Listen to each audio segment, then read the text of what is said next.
plant is not going to be able to assimilate because it's going to bed for the winter. Okay? And so it's going to decrease. And then as that nitrogen releases, as that technology does what it's supposed to, you're going to see an increase in leaching.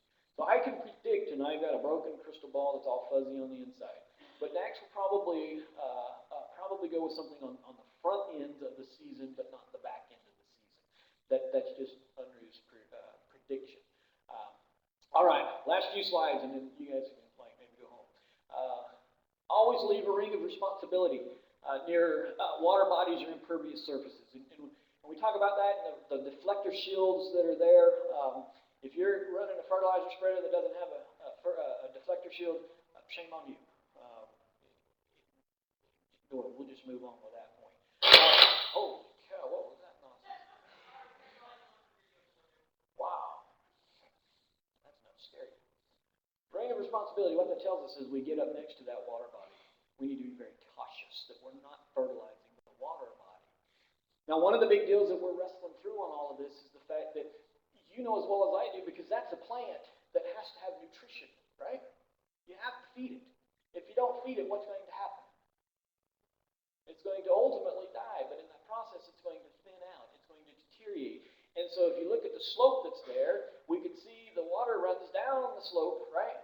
And if there's no grass cover with no root system to hold that lake bank intact, our lake's going to increase in size, right? And it's that soil that then moves into there, and that is very problematic from an environmental perspective. And so that ring of responsibility is key.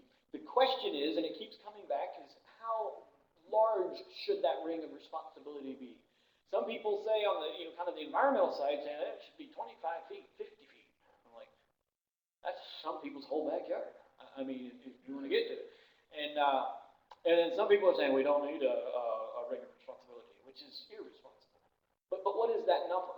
And then what's the strategy for dealing with that? And so I've got a graduate student that's working on that. It doesn't necessarily look like it, but that's 7% slope. And we're basically going in and looking at different fertilizer sources up slope. In other words, this would be no buffer zone. I mean, it's let's just assume that this is the water's edge right here. Here we've got 3 feet, and here we've got, I don't know, whatever that is, twice as much, 6 feet, and 18 feet, or the numbers. And so just determining based on what fertilizer source you're using, how far up slope should that be? And that's a 7% slope, which is pretty steep as well. And we've seen, if you look at some ammonium sulfate, it runs down the hill, okay? It'll come down the hill. And this is worst case kind of scenarios. Urea formaldehyde, a little bit of it will go down the hill. Polymer coated urea, no different than the untreated. In other words, depending on what fertilizer it is, and there's a lot of factors in there that we're not getting into to discuss, but nonetheless, the fertilizers can run down the hill. We don't typically see them run down the hill. And I oftentimes, when I'm speaking, especially to the environmental groups, I will throw a picture up there that shows, well, that circle picture at the very beginning, have the rings. That's actually a nice sloped landscape. And if fertilizer ran off as fast as most of the environmental people will say that it runs off, then you wouldn't have to go back in and fill those little gaps, would you? It would kind of run together, wouldn't it? If fertilizer ran downhill. But generally, it doesn't move. This is worst case scenario. We're simulating a 2-inch rain. What that data I just showed you, we simulated a 2-inch rain on that. All right, let's skip through that. Cleaning things up. Well, we blew the sidewalk off, but where did it go? Okay, it's right on that edge. But as well as I do, a lot of times the irrigation systems, when they fire up, they're not, throwing water where they ought to be, and you'll see a little stream eventually coming down, picking that fertilizer and moving it where it ought not be. And so just making sure that, how do we, deal with those types of areas as well. Let's see, we're out of time.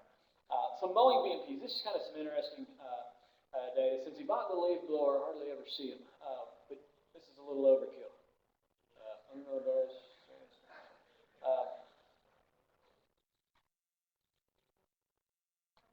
Don't direct clippings into bodies of water or on the impervious surfaces.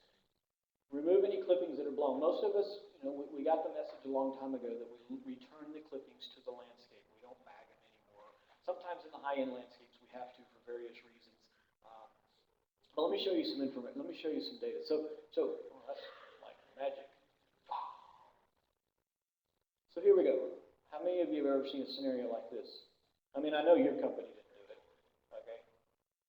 But let's look at this. So we've got, let's just say, I measured this out, and we're just doing to do some math here, okay? So we have 200 linear feet, right? And we had a 5-foot wide mower, so that's 1,000 square feet of clippings, okay? 200 times 5 equals 1,000, right? Florida State? Good. And so let's just say that, and I did it in grams, okay, 454 grams in a pound, right? 2,000 grams of clippings. So we went out and we took a broom and we swept those up, right? Okay? And so 2,000 grams, so that's, but we dry them out. That's fresh weight, okay? Most grasses are about 85% water. Would you agree with that? The leaf blades, okay? Think about a compost pile for a second. Anybody do any composting? Okay. You put the compost pile, does it just keep growing like in years? Or does it, yeah, why? It decomposes. 85% of the leaf clipping weight is water, okay? So if we do the math, our 2,000 fresh weight becomes about 340 grams of dry weight. So we dried them down. Well, research tells us about 3.5% nitrogen in our clippings, and that's probably a little on the high side. But let's just say that if we took, you know, that 15%, so we had 85% of the leaf weight was water, but we dried it out. So we got rid of all the H2O, right? Okay. In that, those clippings, once you dry them, and if you were to analyze them, there's a little bit of nitrogen, a little bit of carbon, a little bit of phosphorus, a little bit of manganese. You know, that's why we put those products on the ground. And so they're in the leaf. And if we analyze it, it's about 3.5% nitrogen in the clippings. And so if you do the math there, you've got 12 grams of nitrogen in that little pile of clippings that we swept up. 12 grams doesn't sound like that. That's only 0.03 pounds of nitrogen per week. But you're going to mow every week. Okay? That's 1.25 pounds of nitrogen that went down the drain. Okay? And it all adds up. So when we go back to our issues, we have water quality issues. That's from there. Let's not let the golf guys off the hook real quick. So we can do the math there. 3 baskets of clippings across the toss golf course. 8 pounds of wet clippings. 0.8 pounds of dry clippings. 4% nitrogen in the clippings because they've over-fertilized, Larry. Not at your place. And so that equals 0.032 pounds of nitrogen. That's the same as throwing about 1/3 of a pound of 10-10-10. Just go throw it somewhere. If you've ever been on a golf course, and if they don't disperse those clippings, sometimes you walk out there and they just dump them. You know what I mean? Or even when they bring the equipment in and they wash it off, and after a wet morning with all the dew and the clippings are there, and there's this pile of goo there. That pile of goo is full of N. And where's that nitrogen going? So we've got to keep kind of some of those things in mind. All right. You're not going to be able to write that thing down. That's this goofball here. Dr. John Cesar, he's our scientist from South Florida. Dr. Lori Trinholm, she's based in Gainesville, myself, and Dr. Sartain, and the dean and the bureau chief from DAX all are on these videos. But if you're like really bored and can't sleep, you can go online and watch all these videos where we really get into the science of all this nutrient leaching stuff. Most of the presentations are 30 minutes in length, okay? And you can see where we were at with a lot of this research. Training.ifas.us. Let me do something easier. If you're, well, you writing that down? I mean, you'd impress me if you did, but anyway, you're going to see a lot more of this coming down, especially in the fact that I told you the urban turf rule is about to be revised. DAX requested all of this information earlier this week. If you're a Facebooker, follow us on Facebook, Gator Turf. And some of you have been there, some of you haven't. How many of you have been to the Turf Expo, NatFest? Yeah, a bunch of you. Hey, third Wednesday in June. Third Wednesday in June, we have the NatFest. It's generally the hottest day in the middle of the summer. The Nats, they weren't bad last year. But anyway, this is where you can see research like real up close and personal. Those of you that have been there, many of you are like perennial people. You're there every year. The third Wednesday in June, in the middle of nowhere, Northwest Florida, out at our research facility, is the Turfgrass Expo and the Field Day. So this year it's June 19th. I think there's been a couple shameless plugs made for this zoysia grass thing that we're doing on February 12th. If you can stomach a little bit more of me, we'll be teaching about zoysia. And 8 to 1 over in Miltone, Santa Rosa County Extension. And y'all got one of these, go online, eventbrite.com, sign up. There's no charge. Um, but many of you are starting to manage Zoysia or are already managing Zoysia, and it is not more difficult, but it's very different. And so we're going to get into the nuts and bolts of how to best manage zoysia grass. And so you got that little flyer